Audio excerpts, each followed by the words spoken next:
इचलकरंजीतील आपले ज्ञानमंदिर बहुउद्देशीय सामाजिक संस्थेच्या वतीनं गुणवंत विद्यार्थ्यांचा सत्कार करण्यात आला।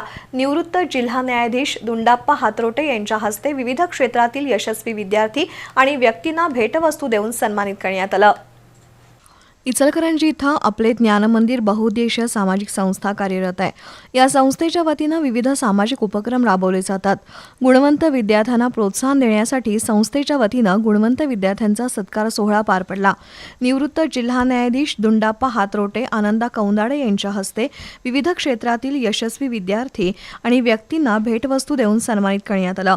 त्यामध्ये मुंबई उच्च न्यायालयातील अवर्ग अधिकारी निलेश पाटणकर, शिक्षण विभागाच्या केंद्रप्रमुख आसमा मुजावर, मंत्रालयातील सहाय्यक कक्ष अधिकारी रोहन मोरे, लोको पायलट निवास राठोड, अक्षय सोनवणे, पुणे येरवडा कारागृहातील तांत्रिक निरीक्षक ओंकार बन्ने आणि आदर्श शिक्षक शैलेश कांबळे यांचा समावेश आहे।